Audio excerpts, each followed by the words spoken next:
இரட்சகராகிய இயேசு கிறிஸ்துவின் நாமத்தினாலே உங்களுக்கு என்னோட அன்பின் வாழ்த்துக்கள். இன்றைய நாள் தியானத்துக்காக தெரிந்து கொள்ளப்பட்ட வேத வசனம் சங்கீதங்களின் புஸ்தகம் 32வது சங்கீதம் 9வது வசனம்.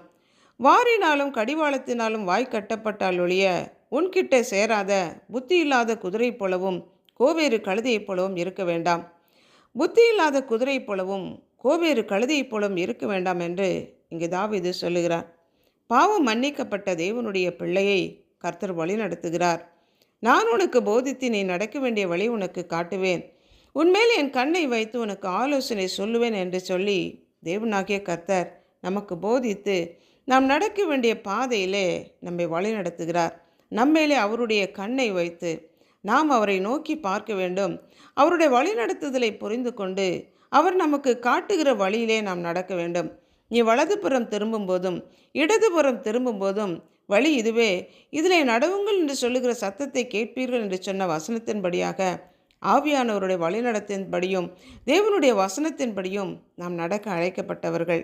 தேவனுடைய சத்தத்துக்கு செவி கொடாதபடி நம்முடைய இஷ்டத்துக்கு சுய சித்தத்துக்கு நாம் நடக்கும்போது தேவனுடைய பாதை விட்டு வழி விலகி செல்லுகிறவர்களாக காணப்படுவோம்.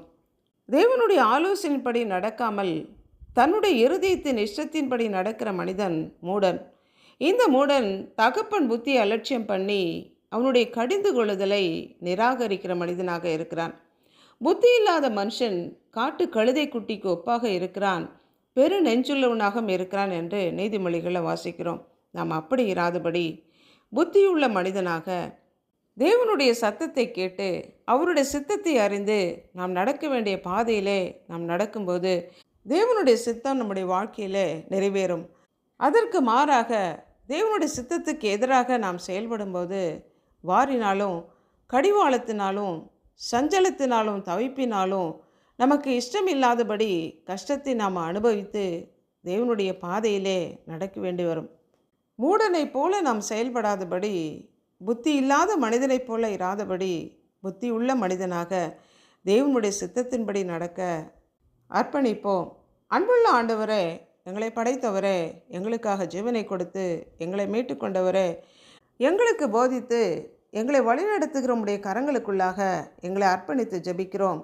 எங்கள் மீது நீர் உம்முடைய கண்களை வைத்து ஆலோசனை சொல்லுகிறதை நாங்கள் உணர்ந்து கொண்டு உம்முடைய ஆலோசனைக்கு நாங்கள் செவிசாய்த்து நடக்க எங்களை அர்ப்பணித்து ஜெபிக்கிறோம். எங்களுடைய விருப்பத்தின்படி நாங்கள் நடக்காதபடி உம்முடைய சித்தத்தின்படி நடக்கவும், உம்முடைய கடிந்து கொள்ளுதலை ஏற்று அதன்படி நாங்கள் நடக்கவும் எங்களை அர்ப்பணித்து ஜெபிக்கிறோம்.